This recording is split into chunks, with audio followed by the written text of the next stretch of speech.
Hi, hello. So let's watch another video together. The point here is to make you aware that strong wind is not a joke, and there is gonna be more videos like this, and I probably will do like a bigger summary, like videos of different situations with the wind. Yeah, but let's have a short look on this situation.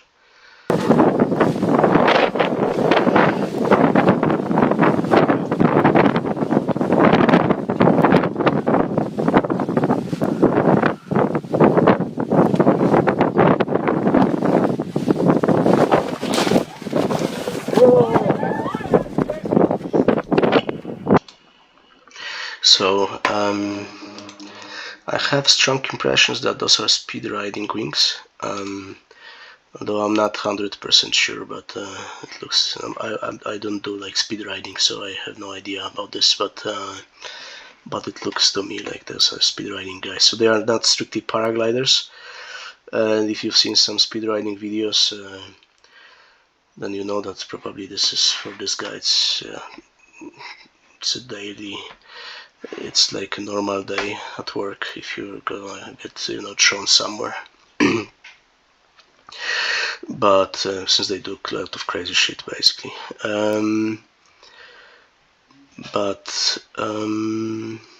I mean, speed riding is maybe not so, from what I understand, it's not so dangerous as wingsuit. But also this is already getting in the direction of this type of sports where where you basically don't make friends because because many of them don't survive like 1 year of doing sport.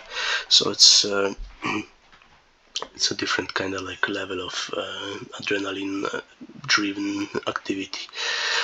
But anyway, so what I imagine is a smaller wing, speed riding wing.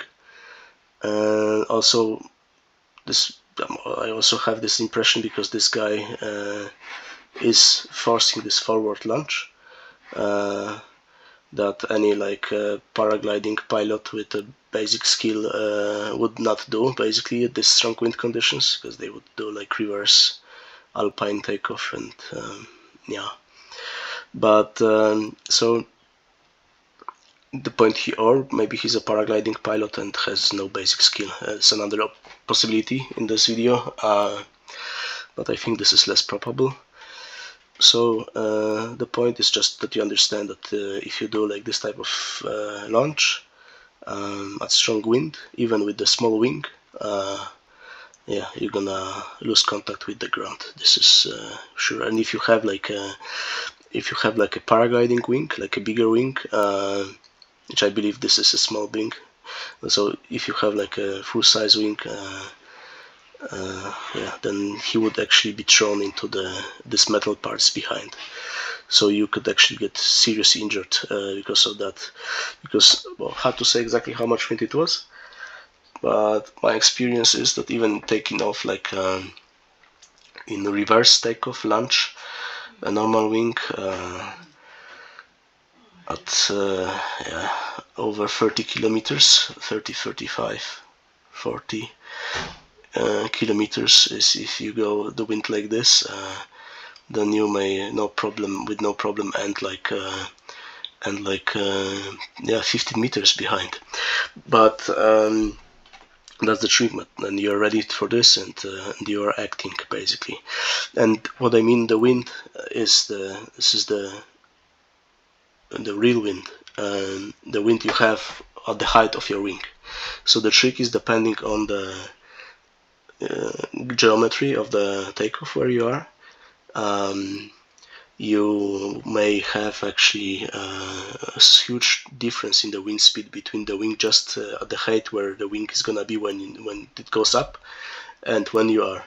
And if you are if you are low, I mean you are on the ground, and you think the wind is already kind of like strong, then you should understand that the wing above is gonna be in many occasions maybe much stronger. Basically, the more knicky, the more difference between the angle of the slope and the place where you are is, the higher the difference is gonna be. So I experienced some extreme cases where I had almost no wind, standing at the edge of the takeoff, very little, like 10 kilometers, and once the wind got up, I was in the 40 kilometers per hour wind, and then even a little bit faster. And yeah, and then actually I took off and going backwards, kind of like even on speed. Yeah. Anyway, I will do another video about this strong wind conditions and stuff, but just to make you aware, if the wind is strong, first you don't do like backwards launch. The second thing, you are prepared for this, that the wind actually above your head is gonna be still stronger than what you actually experience. So if you think you are on the limit, it means you shouldn't actually take off, because the wind above your head may be well over the limit. and the other point is that if you decide to take off, then you have to, and of course not this way, but alpine launch, reverse launch, then you should be prepared to going like a few meters back, being thrown actually like back and up. Maybe not always up, depending on the wind, but always back, which means that you should be ready actually to if you're not doing cobra launch, then, which is actually what I prefer. I prefer not to do cobra launch. This is again topic for another video, because cobra launch has this positive part that you may fill up the wing gradually and at the edge of the power window, basically, which means that you never get in the situation where you have a wing directly like in the power window and pulling you behind.